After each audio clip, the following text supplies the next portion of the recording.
Unpack your knives and stay. Yes, stay. Welcome everybody to another episode of the Top Chef RHAP Up. I am Haley Strong. I am here today with Curt Clark. Hi, Curt. Hello. How's it going? I'm good. How about yourself? Good. It's a rare Saturday morning recording for us. We're full of energy. Coffee is coursing through our veins, as opposed to like alcohol and other substances on a Friday night. Speak for yourself. No, I'm just kidding. Yeah, Ethan this week as a treat got us some like canned bubble teas. Ooh, I've had some of those before. So that's what I'm drinking right now. But we were very much like, okay, we're saving it for the weekend. That is our weekend treat. That's our Saturday treat. It's very sweet. When I get bubble tea, I do tend to get like half sweet, or like any fancy drinks. I like a half sweet.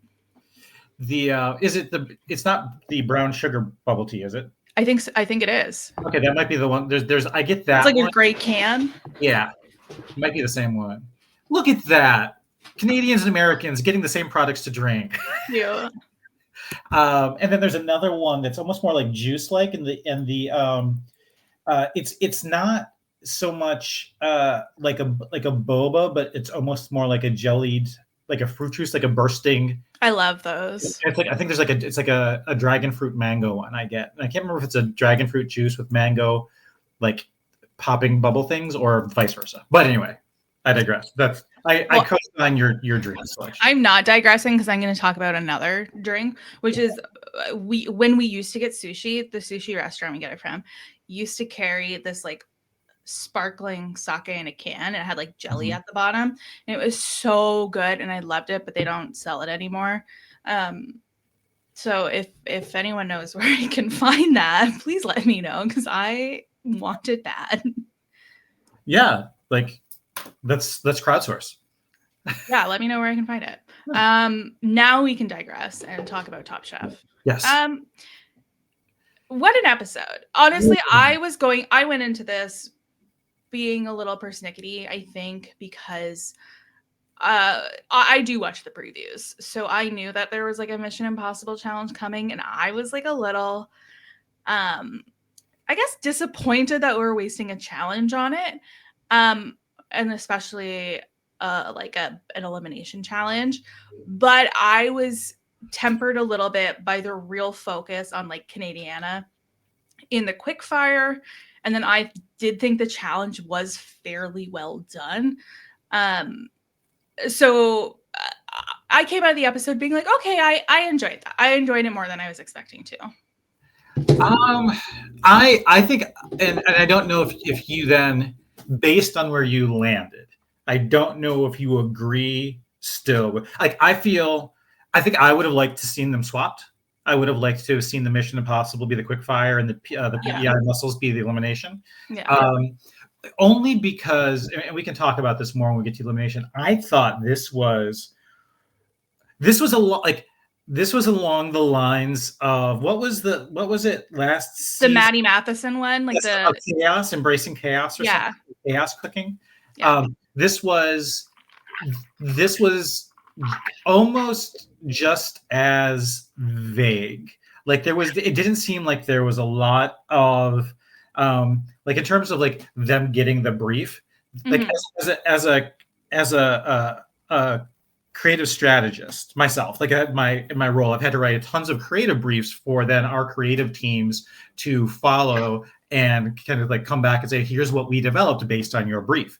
And a very bad brief will often be a very bad result will often be the result of a bad brief. Garbage in, garbage out. And that's I think, fair. Yeah. And I think this was very, like, by being allowed to create a stunt dish, or whatever the phrasing was. I have it in the spreadsheet, though I embellished it a little bit. Is like create a dish that features a stunt. No, I think that's exactly what it said on the challenge. Like, unless there were additional parameters that we weren't shown, I thought that was extremely vague, to the point where if somebody said this would just be tough for me to create in this amount of time, that's completely fair. But yeah, this was. I wasn't a fan of how vague this was, but I still remember. I still remember how angry I felt at the Maddie Matheson challenge last season, and I didn't end up feeling like that here. I just thought it was like Like I don't want to hear the judges talking about this wasn't really this didn't really fit the brief. This didn't really fit the challenge. I think that's fair enough. I think that's pretty fair. And then we're doing something a little different in this episode, which is that now elimination or immunity is off the table if you win the previous elimination challenge, but quickfires now count towards whether or not you go home. Yeah, it's like factored in. And I'm not sure how to feel. Like, have we done this before? Did we do this last season? I feel it felt familiar. And apologies to the listeners, like yelling at whatever they're looking at as they listen to this, yelling into the ether. Well, Courtney, don't you remember that? No, I don't remember. Remember, goldfish memory. But it felt familiar, so I think they did this last season. Yeah, it did feel familiar, but I couldn't quite place it. I'm of two minds about this. I like that the quickfire now feels consequential. Yes. In a way it really hasn't the last two seasons. I don't love it because I think quickfires are I like those as a playground for the chefs, that they can like take a swing and a miss and it doesn't really affect what they're doing. Kind of the reason I hate like a what do they call it? I was going to call it a death metal elimination, but a sudden death elimination at a quickfire I always hated because of that. Like I like those quickfires to be throw shit at the wall and see what sticks. And like, especially in a challenge like this where they only had 20 minutes, like to really have like your elimination stand on what you did yesterday kind of sucks. And it's like, for me, not really in the spirit of Top Chef, which is very much you're as good as your last dish. What did you do for me lately? I think you've said previously. Yeah, it's and it also goes like I would have rather seen instead of immunity. Well, no, because they weren't doing immunity more. Because they weren't giving immunity out as an elimination challenge win. I would have rather they then pivot the quickfire from maybe from cash or in addition to cash an advantage in the elimination. Yeah, so I think that's so fair. So it still rewards you for taking big swings and doesn't punish you for missing. Mm-hmm. And then again, there's the whole like 20 like this is Top Chef Destination Canada. The destination to me should be the elimination challenge. And like so like let's shine. I know it's probably not in the budget to send them to Prince Edward Island, but this is maybe it is, but as the next best thing, like let's focus a majority of the episode on that. But again, I also understand that sometimes just from a marketing perspective or a budget perspective, you can't turn down those Paramount dollars or whatever. Totally. And I get that. We've seen this before. They did like a Jurassic Park challenge like this in Top Chef Houston. Snow White and the Huntsman. Do we dare forget that one? I forgot that one. I forgot. which I think was like make a. Even then, it was a little bit, I think, more on brief. I think if I remember correctly, that was the one where they had to like make something that was like illusory, like an illusion, or interesting, or I don't think it was just make something creepy. I remember like a black apple vaguely, but anyway, or like the black chicken feet too. Like, what season was that? Oh, now. Come on, just give me the points for remembering the challenge. I am very impressed in that. I like it feels like a Top Chef Texas thing, but I'm not sure. I'm not going there. So our quick fire challenge: create a standout dish in 20 minutes using PEI mussels. Our guest judge for this one was Chef Ilona Daniel, who is one of the professors at the Culinary Institute of Canada ? Culinary Institute of Canada, which is in PEI, which is so cool. I was really excited about this challenge. I hope Chef Jim was very excited about this challenge. He really hyped up PEI seafood a couple weeks ago when he was on the episode. So I'm really thrilled that they highlighted this. Like, I think this is a great way to bring some of that coast to coast into the season where it's felt very Toronto centric. And just double checking my math here, but mussels are on the do not fly list for the plane that hits your stomach. They are on the do not fly list. I will say I have had PEI mussels in PEI before. before I realized I was allergic to mussels. Like I was able to eat them like twice before the allergy kicked in. Was like, no, we're not doing this again. I'm only allergic to mussels in the sense that I don't like effort in my eating, and too often I get the mussels where you have to like work to open them as part of your meal, and that's just so frustrating. And I usually don't have like even a knife in those instances. Yeah, like I had mussels like I said a couple times. Specifically, the PI mussels I had were at the Gahan House in Charlottetown, which is like their big brewery. And I think it was like a Thai curry sauce, and it was incredible. I will say my big thing with mussels, I think I would probably stray away from them for the most part because I don't like my hands getting dirty. I don't like it. I don't like getting my hands in the broth and touching it. Like I don't like that. Yeah, that's just why like make it either like extract the meat. Like I don't need to. That's not part of the experience for me. Or if they, but to your point, like if they're already open, you still kind of have to like hold on to them to pry. Yeah, you have to touch it. You have to touch them. So this challenge, I was really thrilled to see it. It did make me a little nauseous the entire time, just as like a. So they had 20 minutes to make a dish, and they basically said like, "Fuck you and your white wine and garlic sauce. Like we don't want it. If you make that, you're gonna go home." Yeah, it seemed like it was like we don't want to see like just that, or like it was. I think to me it was like less a ban and more of we'll be very disappointed in you, and so please, so you will regret it if you do. Which I think, but for all intents and purposes, it was no white wine garlic, which is unfortunate because I think that would be like tasty. Yeah, like what I want is like I want all of the like mussel sauces that they're often served in without the mussels. But I guess what I'm looking for is soup, and I could just get soup. Fish the mussels out and then dip some bread in. Like I want like like a thicker like a thicker sauce that I could like dip some bread in. Like not necessarily so that a little less brothy, a little more thick, something that'll like stick to noodles if it's like a mussels linguine sort of thing. Oh, okay. I would love to, I always think like pasta with clams always looks so good with like like lemon and garlic, and I'm always taken with that dish. I will never try it though. I'll just stare at it from across the room. I thought they were pretty clever and creative with the mussels here. Shuai was in the top with his scallion, ginger, mussels, and andouille with soy and cilantro.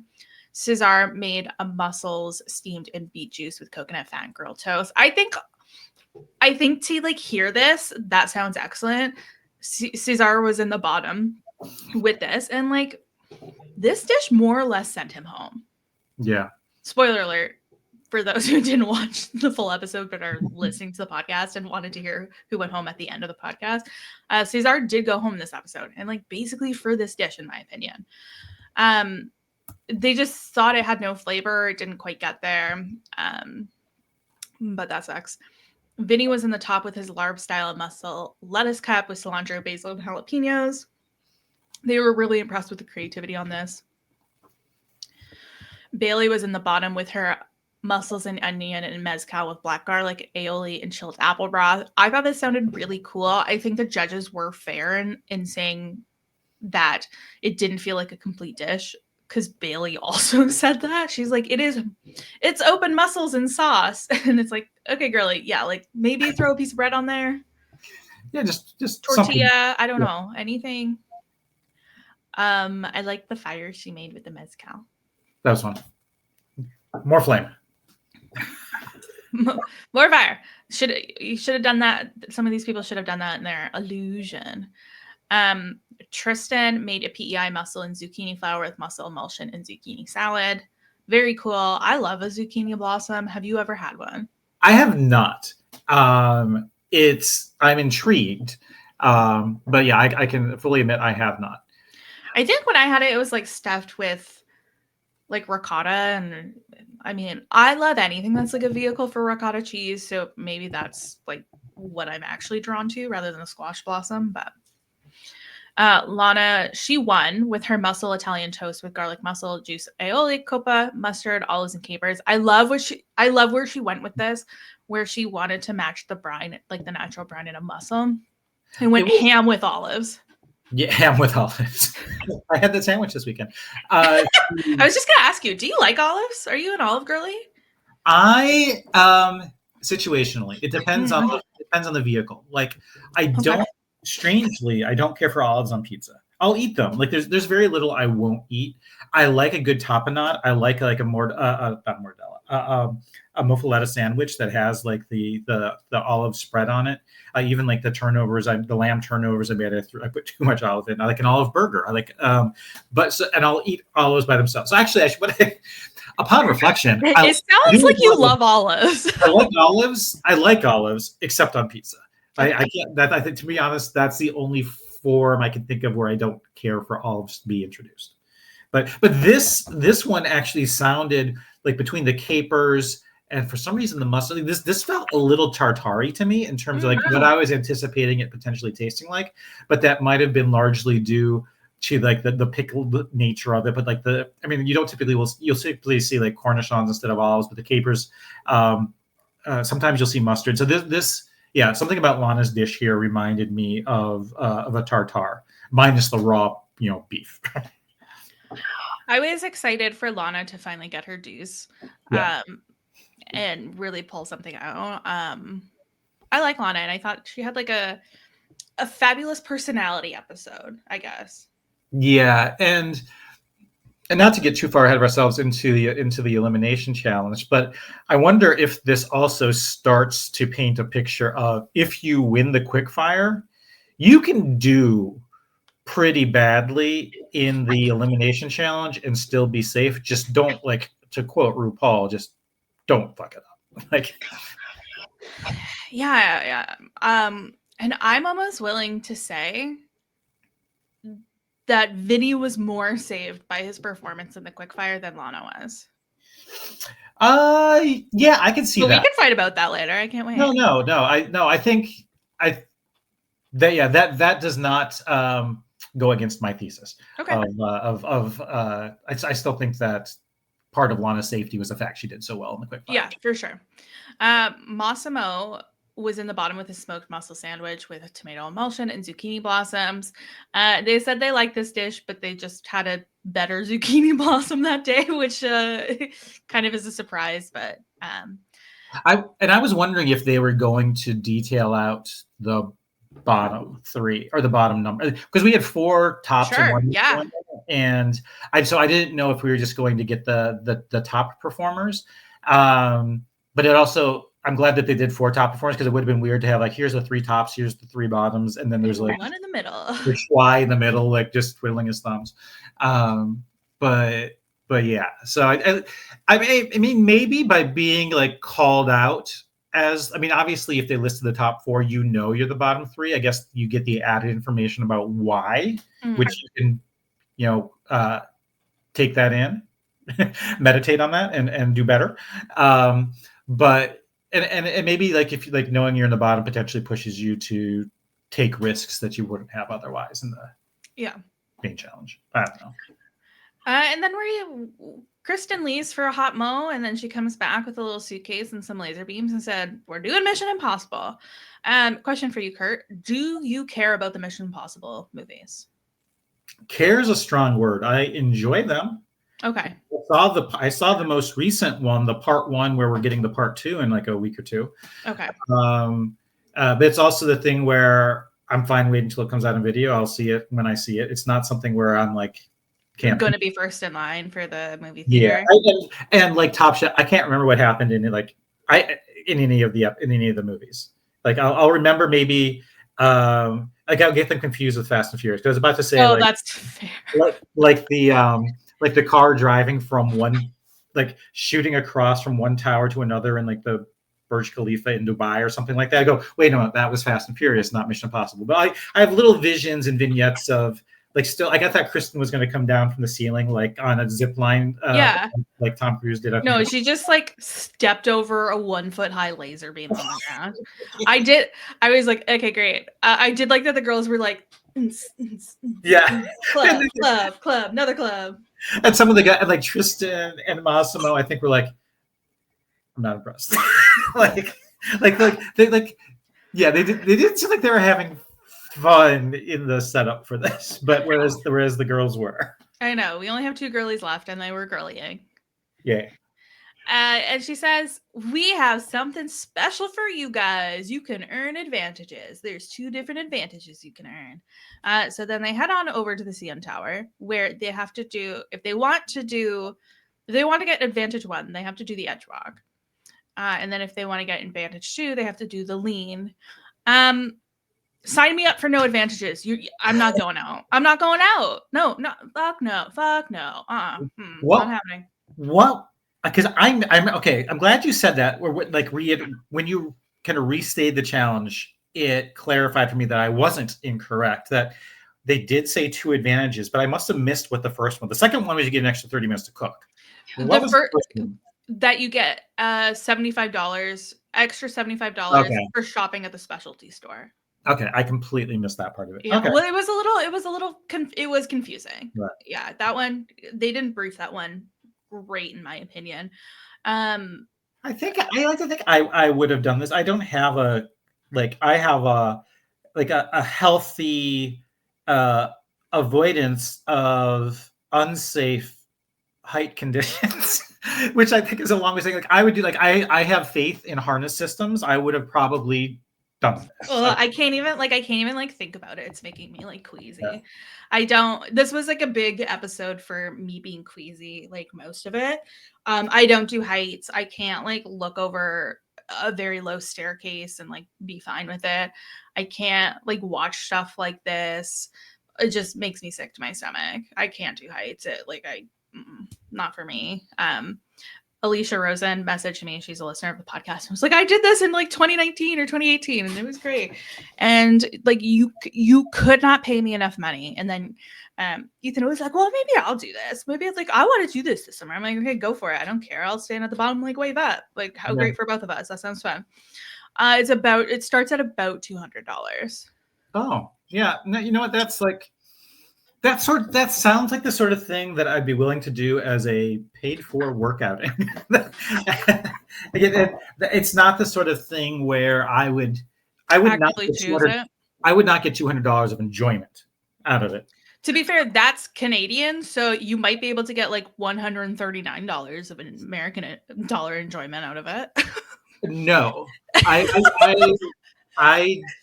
don't know. Like, you wouldn't need to pay me to do it, but don't make me pay to do it. Like, maybe, okay, I would pay no more than $20 to do this. Okay, but at that point, you're like, are these harnesses even good if I'm only paying $20 for this? If I was, but saying, like, if somebody was like, I bought tickets for this. Oh, okay. Pay me back. If you could pay me back $20 of it, I'd be happy. Okay, I'll do that. If you could pay me $21, I'm like, nah, find someone else. Ethan's limit was $150. Like, he was like, for $150, I will do this. And I said, okay. And it was more than that. So he's like, I'm not going to do that. Yeah. So everybody except Massimo and Lana did the lean over the edge. And they got an extra 30 minutes of cook time. And Massimo, this was a funny Massimo episode. He was just like, I have kids. Like, I'm not doing that. That's crazy. Yeah. And Lana just like looked over and she's like, no, that's not for me. Thank you. No. Well, I know, because like you said, the $75 was like having to do like a lap or a partial lap. And then I was noticing that they're in like a line. So if the person in the middle freaks out and decides not to keep going, it's like, then everyone's gonna have to go back. They're gonna have to change the order of it's like, once you commit to it, you're gonna have to do it. But at least the leaning out, that you could choose to opt out of that without it affecting everybody else.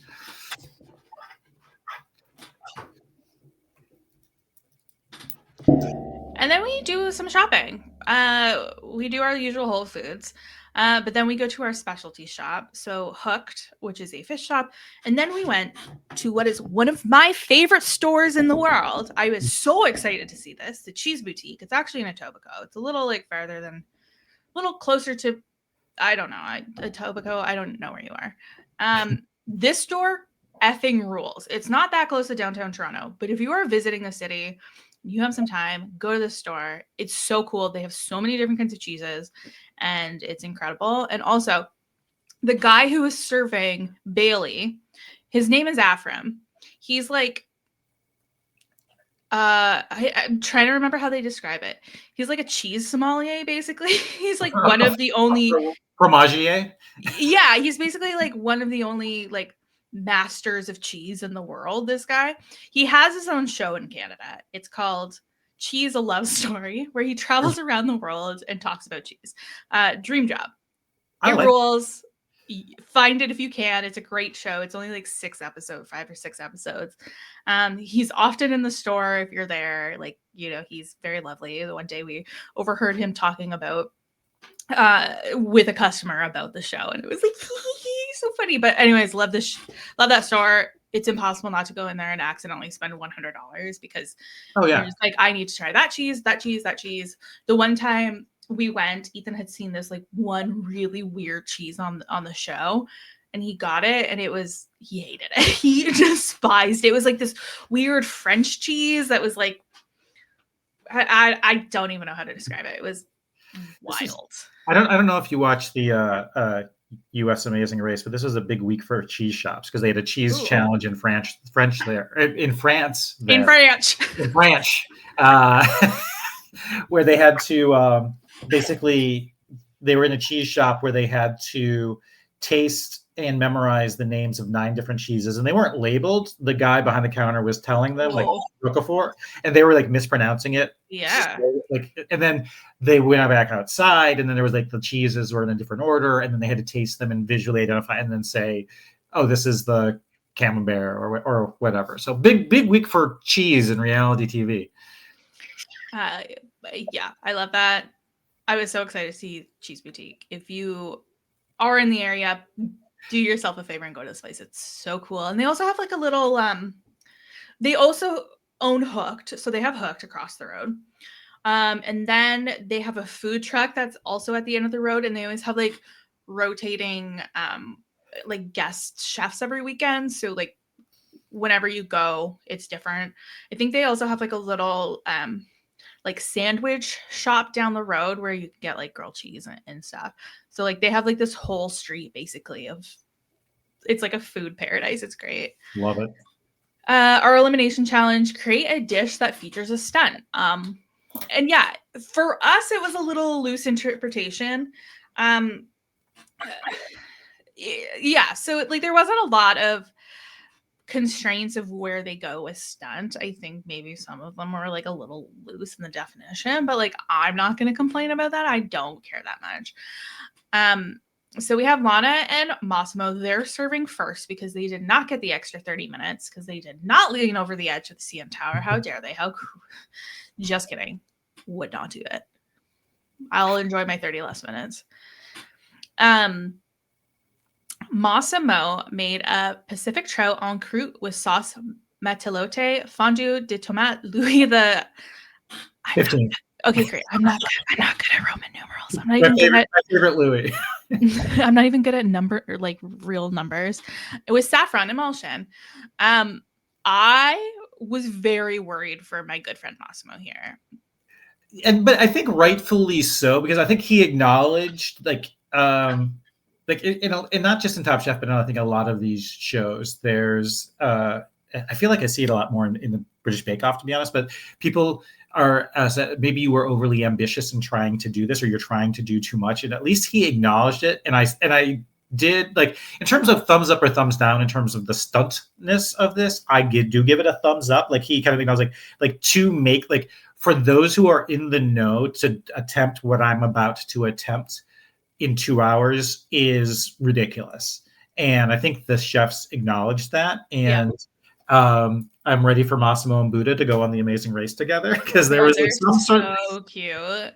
Yeah, because I think there was like Oh, because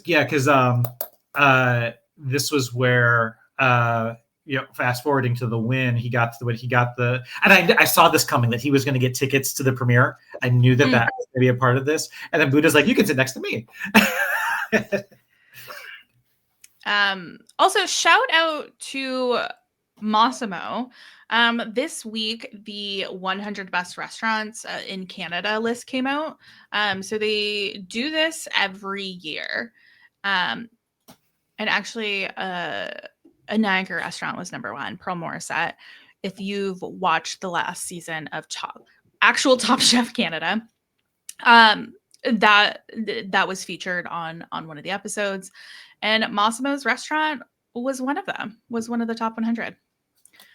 So his restaurant, Cabaret L'Enfer, I'm not sure what place it was, but I do know it was on the list. So congrats to him. That's really cool. Good job. Yeah, so like presented with this dish, I think for us not in the know, it is a little hard to wrap our heads around, like, this is a stunt, but I think the context of everyone else being like, you're crazy. And I thought he was really clever with his dough. He knew that if he froze it, it would be too far, but he knew if he just did it in the fridge, it wouldn't be enough. So he did ice water, and it was really the happy medium, and he got it exactly how he wanted. I was very nervous he wasn't going to get it out of the oven in time, and it came out, and he basically had like 1 minute to be like, okay, yep, this is good. And if it wasn't good, that was it. That was his Top Chef. And I think even like Kristen, like, he was explaining like how he used the ice water, like on the judges table. Kristen was like, "Oh, clever idea." Like kind of gave him kudos on like, I think it shows like even seasoned chefs have things that they can learn. I can't remember. I don't feel like he had conceptualized this dish before the CN Tower trek. Because I think if he had, I wonder if like knowing what he was going to attempt, if that would have pushed it to the extra. Interesting. But I think the fact that, I mean, he didn't do this, but he could have spun it as, I wanted to make this more of a stunt, so to challenge myself, I gave myself less time. He's so funny. But and he was the winner of this challenge, actually. Yeah. And once I was nervous. I was very nervous. So even up until like he presented it to them, it wasn't until he walked away that and all the judges were like, yeah, this is it. This is good. I was like, finally I could breathe. Yeah. And as much as I said, like, there's no longer eliminations, I think, or as much as I also kind of poked a little bit fun at, I saw the fact, I kind of predicted that they were going to give away tickets to the premiere. I think it's a pretty cool prize. I've never gone to I've never gone to a Hollywood premiere. I did go like to the premiere of like Westworld season like 4 in Hollywood with Wiggler. But that was like, I felt a little bit different. It wasn't a movie premiere. It was a streaming service premiere. Do you remember in Top Chef All-Stars when Top Chef All-Stars Part 2, when the prize was to go to the Trolls movie premiere, and then it got canceled because of COVID? Was that the challenge that was music based? Yeah, and it was like music in color or something. Kelly Clarkson was there. I should say, let me caveat my statement earlier about movie premieres. I would love to go to a movie premiere for a good movie. And then Gregory needed ingredients, so Nene lent it to him, and she said, well, if you win, you have to take me. And then he won, so he was like, I'm taking Nene.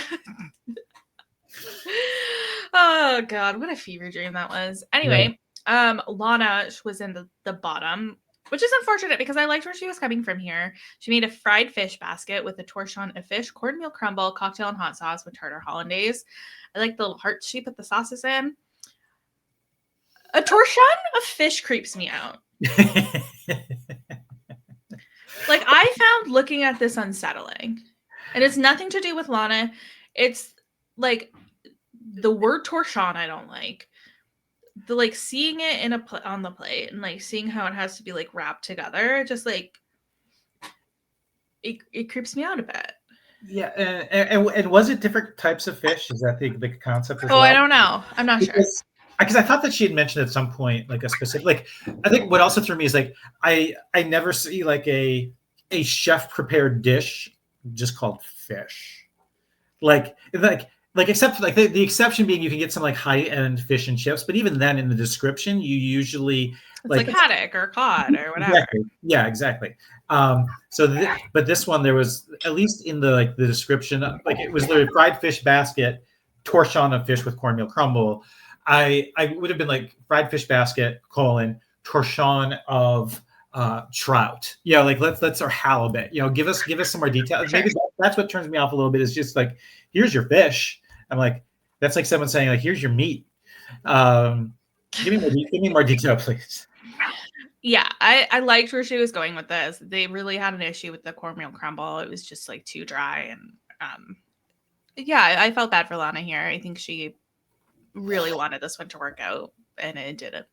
Yeah, the idea like bringing like kind of deconstructing and uplifting her mom's famous kind of fried fish meal. I love the concept. Mhm. I do struggle a little bit with this seeming like a stunt. Sure. Unless it's like you're trying to like say kind of like deconstructing and reinventing something from your childhood, especially when it's not a point of reference that the diners have. Whereas like what Massimo was doing, from a technical standpoint, they recognize what had to go into making this. So Bailey was in the top with her tiramisu fugazi with crespel alla norcina. I was worried. Did this look like a tiramisu to you? It didn't. And that's okay. It looked like a crepe cake, which is fine, but it didn't look like what I know a tiramisu to be. Whatever, I'm gonna eat this. Yeah. It was like a little big and clunky, but I think that is what she was going for. She wanted that kind of like homey look to it. I was worried for her because it did look so. I believe the term they use on the show is rustic. Yes, sure. And then like the special guest Tarzan, because I can't remember his first name, but I remember they kept calling him Tarzan, so we're going with that. Obviously, the probably the best of the three Tarzans we have from reality TV. They kept going back to his. Oh, I thought this was dessert. I mean, he didn't spell out tiramisu. So maybe it did look more like a dessert-like object in person. But where I was worried, it was like when I can't remember if it was Gail or Kristen was talking about like this is really rich and comforting. Like that made me want to try because I could kind of like feel like this seemed like a rib sticking dish. But like throughout like the prep and the cook, like Bailey was like, I don't know, this isn't gonna work. Like she seemed to almost be giving up and to not have confidence in her dish, and it very much felt like she was like resigned to what she had put on the plate, and that's usually when that happens. I worry for how the judges are going to react, but the judges really liked it. I mean, she was in the top, so I'm glad that it worked out in the end for her. And she was also very surprised to be in the top. Yeah, exactly. Yeah, like this, I would want to eat this. Yeah. I'm like, who am I joking? And then we have Cesar. He made Arctic char tartare with turmeric custard, fish tuile, and romaine lettuce jam. And he served it in kind of like a dish that reminded him of the CN Tower, and that's kind of what he was going for. And he had the fish tuile, which he just like couldn't get right, so it ended up being burnt, and the jam just ended up being a little sweet. So they just really did not like this one. Was this the dish that they said the sauce, like the sauce, or like I can't remember if it was a soup or a sauce where they said it tasted like, and I might even be thinking of a completely different show, and if I apologize, but to them it tasted like a hollandaise sauce. That might have been a different show. No, that sounds familiar. Yeah, it was either one of the dishes in this episode, or it was the Yes Chef that's hosted by Martha Stewart. Just this week I watched a show where like there was like a brothy sauce that they were like, this tastes like you're just like spooning hollandaise sauce in your mouth, and I just got the Anyway, I digress. Yeah, poor Cesar, just like none of this came together. No. Vinny also had a very tough service. He had beef tartare with variations on beets, whipped foie gras, and harissa. What he really failed in was the execution of his A tartar his impossible mission. He threw some dry ice in there. It froze everything, so they just like straight up couldn't eat it. Like it was like. It was literally, there's raw beef and then there's frozen raw beef, or yeah, and we've had a lot of tartars this season, by the way. You getting that vibe as well? I guess so. Yeah. I feel like tartar comes up a lot on this show because it's like it's impressive, but yeah, I feel like maybe this season it is very tartar heavy. I do feel. Let me scan ahead really quickly. I do feel that of all of the dishes, I loved how much he stirred. Like his was more of an experience. Like he tried. He really tried. He put the breadstick laser beams and reached through and grabbed the key, and then you can break everything and eat it. Except you can't because it's all frozen. Yeah, I wonder if he just left it at that and didn't include any of the dry ice. If it would have been much more successful. Yeah, and it's not like Cesar also had didn't he have the issue of like getting like. They brought out the pots of the sauce that they had to pour in, I think, as well. Like he had his was one of them else had the sauce. Maybe it was Tristan. No, Tristan had the like sauce pot. Okay. Shuai made turducken with potatoes and leek and buttered peas and carrots and gravy, and I really thought this was like kind of a smart interpretation of the challenge. And honestly, like this is the first time I've been like, I'd try that about like turducken, I guess. Have you had turducken before? Mm-hmm. We got it once through Goldbelly for Thanksgiving. It was good. It was interesting. I was like very interested to get it the first time, and now now that I've had it, it's like I'm not going to go out of my way to order it unless like people are clamoring for it. But the like this to me was the same kind of stunt as Massimo's, like in terms of the technical elements of the dish. Yeah. Because I think what I was looking for was something that was more of, rather than reflecting on the cooking, the technicality of the cooking experience, I was looking more for like a stunt that's part of the dining experience, which I think is why I was drawn to Vinny's idea. Mm-hmm. Like some, but also and I think that's also why I would have had trouble, again, conceptualizing what to do here. Yeah. What would you have done? Like if push comes to shove, like if this was a dinner party your friends were having and it was themed and they're like, oh yeah, we'll make a dish that represents a stunt. I can't even like wrap my head around it. Like I would maybe try and do something like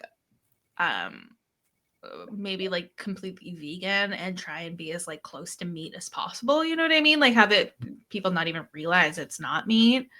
But like that's only like these ones I have a really hard time wrapping my head around. I guess like I had like an easier time wrapping my head around the chaos one because it could just like it was so vague that you could go in any direction. And like I think I would have in that one gone like in a really like art direction, like visually chaotic, where this one is just like I like this one in the magic one from Top Chef California. It's just like I can't quite like get there. I can't like I just don't know enough about food science to know what I could even do, I guess. Maybe like I'm wondering if I would have done something like, you know how there's like that, like there's those berries that impact how you taste other things. Oh, sure, yeah. Like a two desserts and one of them has the berry and one doesn't. So depending on the order that you eat the desserts in, you're going to get a different experience, and maybe it's a little risky. Or like 3 dishes and 2 of them are really good, but one's really, really, really spicy. And so you have to like eat. It's a little bit of a show. So you, the diner, are the stunt person. Yeah. And you're kind of taking your like risking your taste buds to randomly try this. I don't know.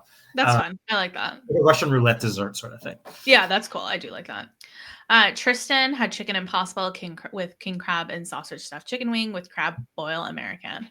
Tristan, you know I love you. Please I can't imagine a worse description of a dish that actively made me nauseated when he talked about it. because his basis was in one of the Mission Impossible movies, there was like a virus and they had to transport the virus by like putting it in their arm. They had to like carry it and then they had the antidote. And then he was like, it's like the chicken. We stuff the chicken with virus. And I'm like, we have bird flu right now. Like that's why your eggs are so expensive. Because of the bird flu. We're not cosplaying bird flu right now. Like gross. Love you, Tristan. That was gross. I thought the exact same thing, and you went where I thought you were going to go. Like it chilled me to the bone. We could have just left it at Chicken Impossible. I stuffed a chicken wing. Great. Amazing. Yes. You could have kept the theme of the movie inside your soul, because I could. Inside your soul. That's not for me. That's not for me. And I think this goes back to like when they were first doing like the rave announcement of this, and the women were getting into it. Again, that goes back to like Tristan didn't seem like Tristan doesn't seem to be there for these themed product placement challenges. So he was like, I'm just going to cook this, and okay, here's a story that kind of could go with it. Like, and I don't think he cared. Fair enough. He was in the top with his dish. Good for him. Everyone said that the crab boil American sauce was like the best bite they had all night. Yeah. And he also tried to do some stunting with like dry ice and like the pots in like a big pot, and that didn't quite work out. But he wasn't 30 really seconds to eat this before it gets cold or something like that. Or that was funny. It was like, yeah. And so if it tastes bad, it's your fault because you didn't eat it fast enough. Yeah. He's so funny. I love him. So Massimo gets the win here. Cesar, we see get eliminated. I was really surprised that in the judges judging, they said like Lana's off the table. She won the quickfire. I thought that was very interesting, and I was not expecting that. Yeah, and I think it was the way that I had interpreted that as was not as kind of like I said, it's not that you're immune, but you have to like really fuck things up if you win the quickfire. Yeah. And I think hers was like it was in the bottom three, and it's like it wasn't a quote unquote offensive enough for it to be at the bottom, especially given the quickfire win. I think that's more what I interpreted it, and that's why I was like, and then given that Vinny was in the top and Cesar was in the bottom, I was leaning a little. At first, I was like, Vinny's in the. At first, I was thinking it's probably Cesar because he was in the bottom of the quickfire. Yeah. And then I'm like, but Vinny's was just like it was literally unedible. Like it didn't work. Like it just didn't work. We couldn't even taste your dish, sir. Yeah. And so I because of that, I thought that Vinny was going to go. I kind of thought Vinny was going to go here too. Like burned fish crisps versus a dish that's frozen and you can't eat it. Yeah, it did not work at all. But don't worry, we don't say bye to Cesar for long, do we, Curt? Surprise! We would go into Last Chance Kitchen, and I can't remember when we found out, but when we did find out that this is the last Chance Kitchen is basically closing, and either Cesar or Katiana is going to go back. I'm like, so it's going to go back up to 7, and then LCK is gone. Well, first of all, don't hate that. Not that I hate LCK, but no, it's just like you like how early they're coming back into it's not like a top 4 scenario. Right. And so, and the thing is, I didn't even realize, I didn't look at the title that it was like finale. That was called Last Chance Kitchen Finale, nor that it was called Last Chance Kitchen Finale Part 1.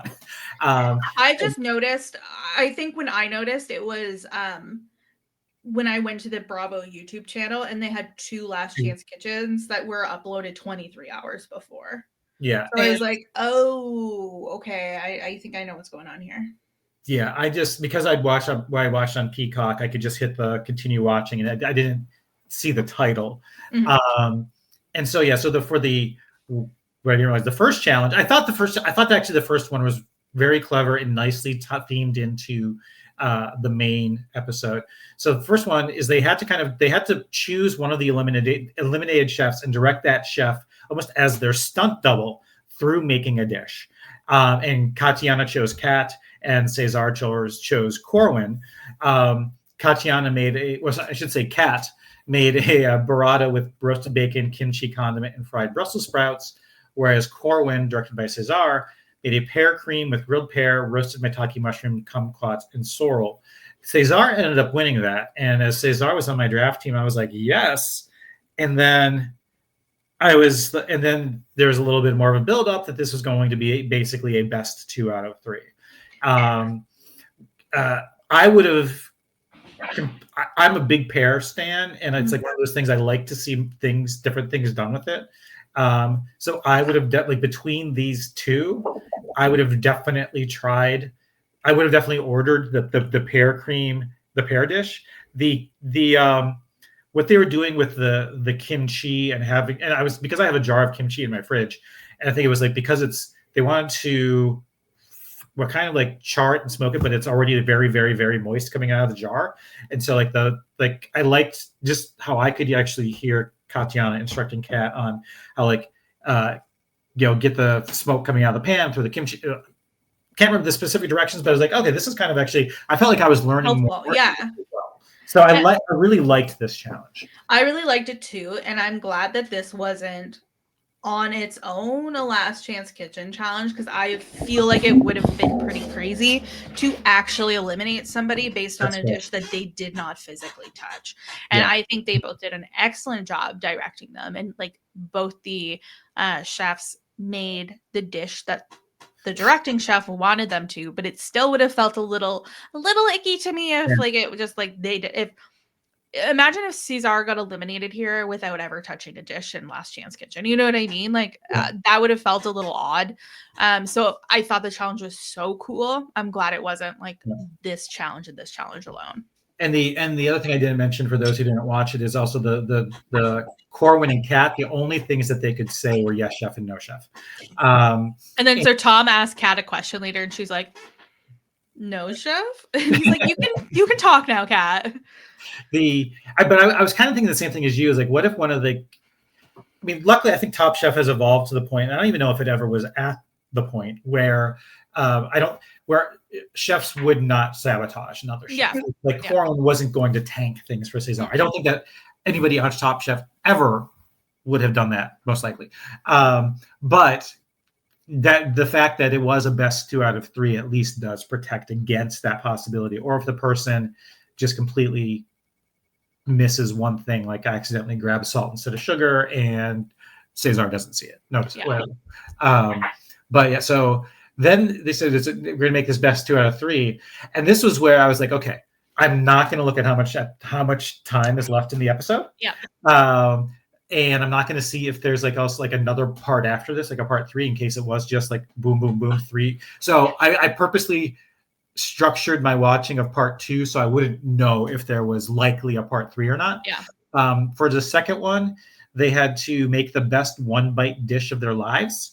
Katiana made a seared tuna with smoked shoyu, celery root relish, and caper aioli. I should call out also, they also were making it with Tom out of the room, and it was going to be judged blind, so he wasn't going to know who made what. I'm guessing he could have guessed. I think so. I appreciate them trying. Yeah, but they weren't even allowed to describe the dish. Like there was no. I thought there was going to be a little card or something in front of the dish. Yeah, so I thought Katiana was almost very smart in having hers just be very. You can visually see what it is, and maybe there's a little bit of surprise of like the sauce or the flavor. But imagine biting into Cesar's and not knowing what it was, and just being like, "What the fuck was that?" Yeah, and that's basically what Tom did. You made a gougere with, which basically was like a choux pastry stuffed with, when you're looking at it. You have like that's the point. It's like even it wasn't like it was this mystery liquid. Like he didn't know if it was filled with like a savory meat blend or a liquid jet. Like he had no idea what to expect, let alone what specifically it was. But it was a white chocolate and blue cheese filling. Now, I'm a big blue cheese fan. I would like this is the sort of thing where I would have ordered this off of the menu. Yeah, like if it was like one bite on like a past tray, like that sounds so fun to me. I don't know if I'm actively, or maybe I am actively ordering it, but I think if like those two were in front of me, I think I'd have to. I think I'd pick Katiana's every time. I don't know. And it was kind of big for a one bite. Huge. Well, Tom was like, yeah, like I could have. I'm sure I could have managed it. Gun to head. But yeah, if this had been on the menu as mystery gougere, I'm like, okay. First of all, great stage name. Second of all, secondly, I don't know if I would like if it was said underneath it, like, is this stuffed with meat? Is it stuffed with cheese? Is it stuffed with anchovy and dark chocolate? We don't know. Just order it.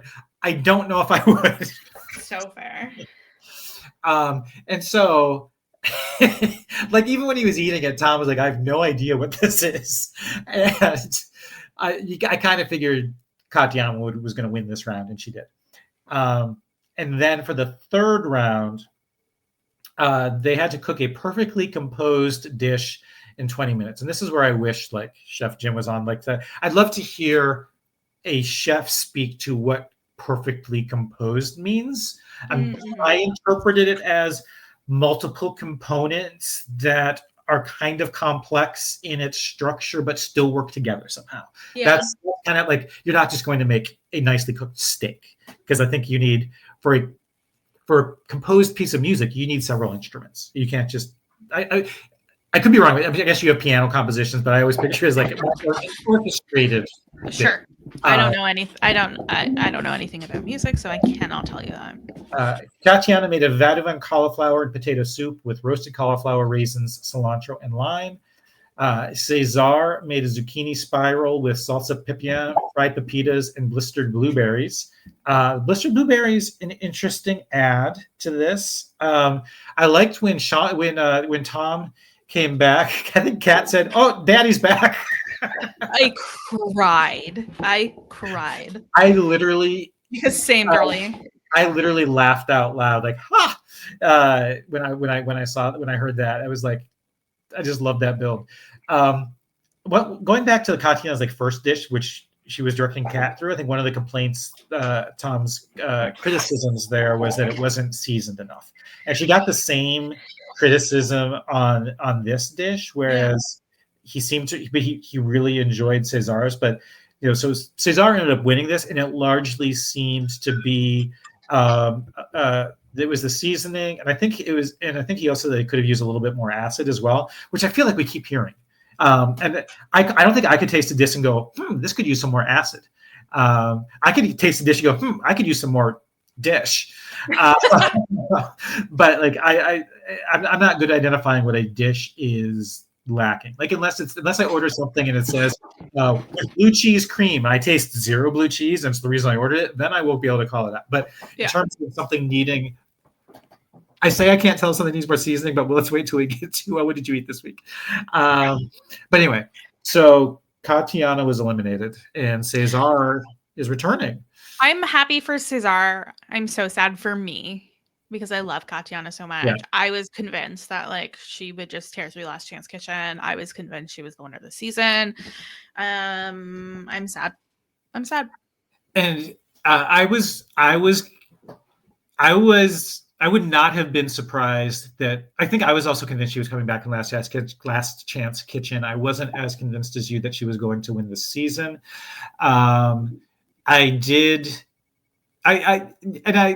enjoy Cesar. I think actually one of the cultural cooking episode where Cesar and Katiana were paired up together. I loved that pairing. And I thought it was funny how I can't remember if it was Corwin or someone else who called out like the two quietest chefs in the room are the ones that have to do all of the talking through that first challenge. That was fun. Fun irony. But yeah, I definitely, I was kind of like, every time we get to one of these Last Chance Kitchens, part of me is like, or like the final round when someone's coming in, part of me is like, maybe they'll both go in. But then Tom will like, and it's happened before. Like it happened last season. I feel like it usually happens in that first block. I don't know if it ever happens in that second block. And it may have happened in that first block if I think it was his name Sam had from the LCK only chef. If he hadn't dropped out, I'm wondering if maybe we would have had two returnees. I forgot about Sam. I forgot about Sam already. Yeah, but but it was Cesar's going back in, which is kind of. I know the only thing that's a little bit sad to me is maybe Cesar will kind of relay it. Like he'll say that he went up against Katiana, and so he can kind of relay that she was doing so well in Last Chance Kitchen. Mm-hmm. But I'm hoping that like her legend lives on in the main competition. But I also think if they do another All Stars in the next couple of years, I think she's like a first ballot lock. Mm-hmm.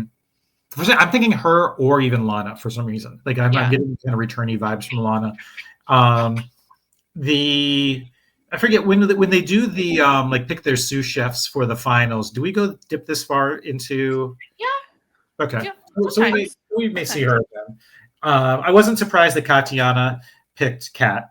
That was kind of a fun pairing to see. And I think when Cesar was picking, I guessed that he would pick Corwin. Just in terms of the track record of the others on the over there. But yeah, it was. So I have enjoyed Cesar. I like that both of the LCK returnees, Bailey and Cesar, are Chicagoans. Yeah. So we got some white smoke from the Papal Top Chef chicken. Then another Chicagoan is entering the competition. Was that? I think that was one of your best jokes ever. That was. I think I stretched the metaphor too far. No, it's so good. I loved it. I have just like.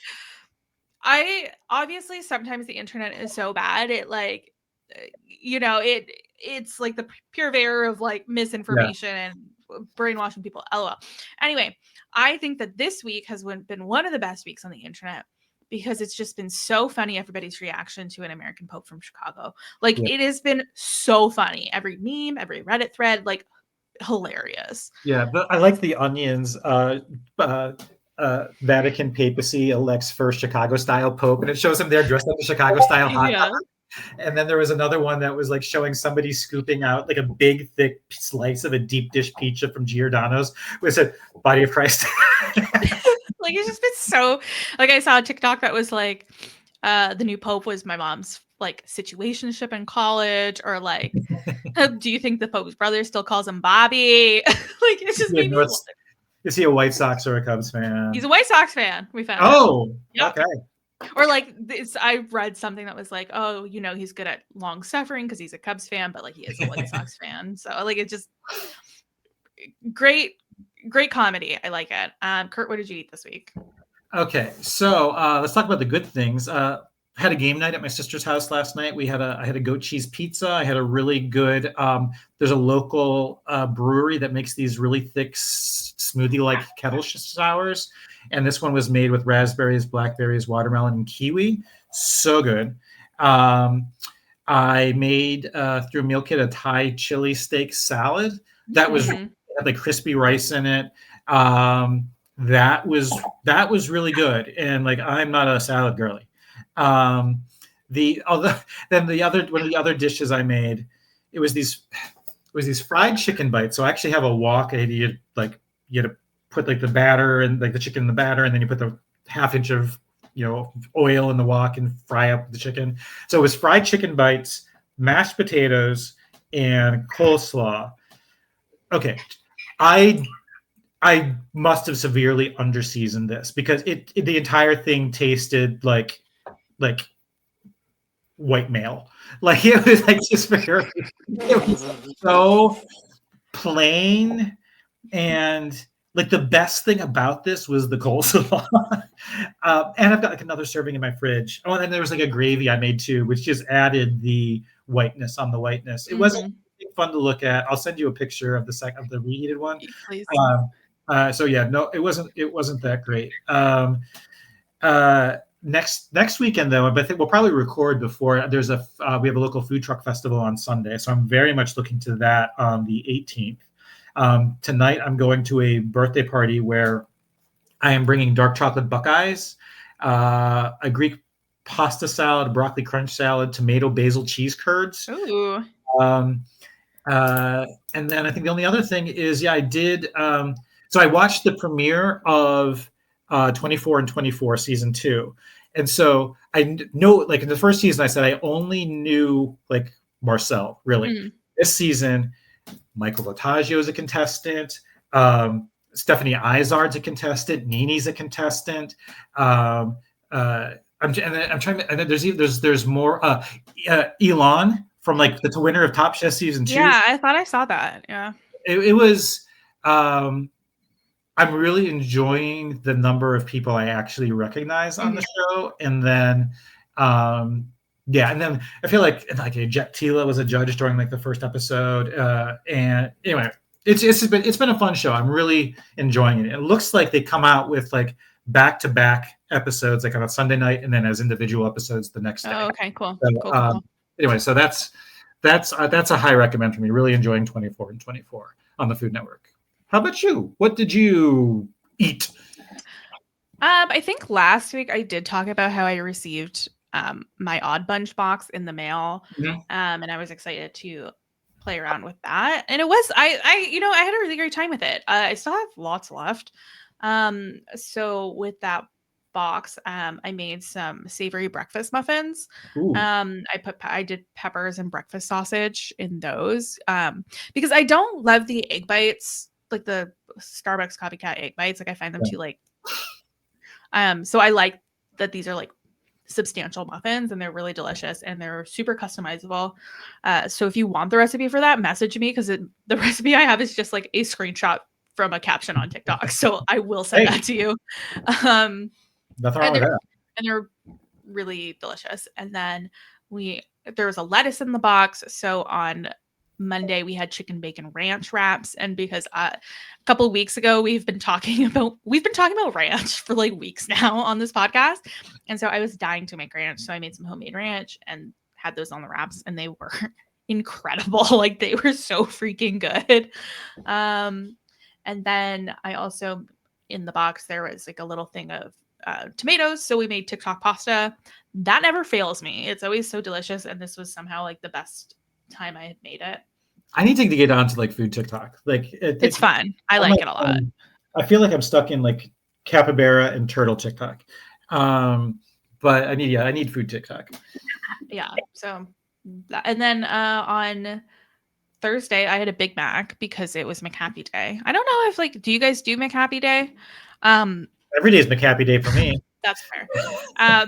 In Canada, at least, they have like the Ronald McDonald houses. So like they're near children's hospitals, so that if like the child's in the hospital, it's like a place where parents can stay.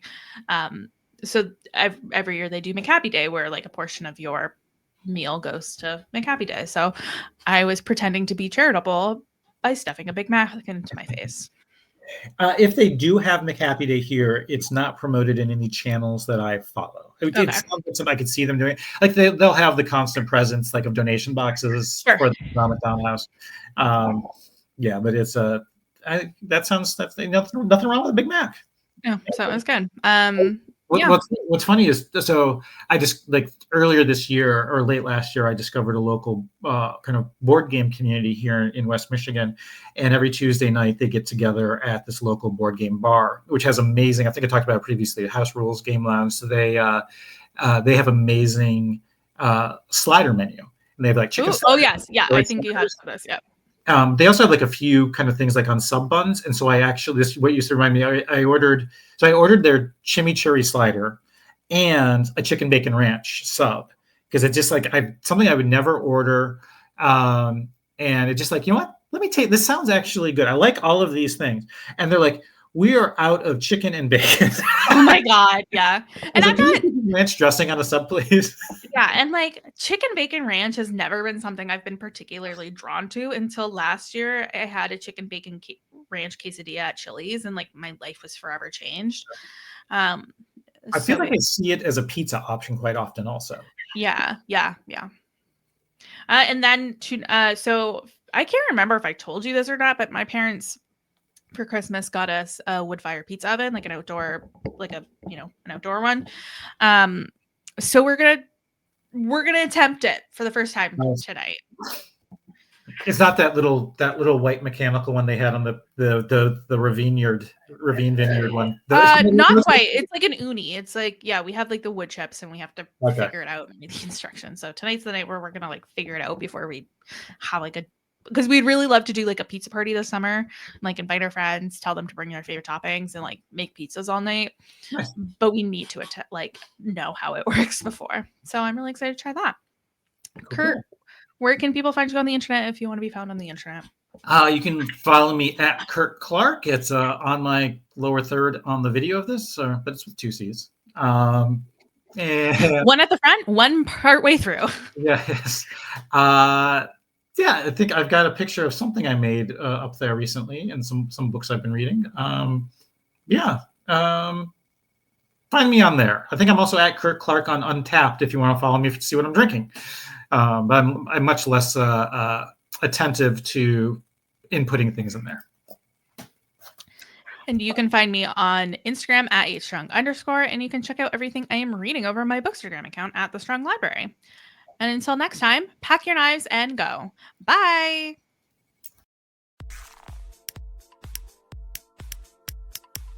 This is RHAP. We know reality TV.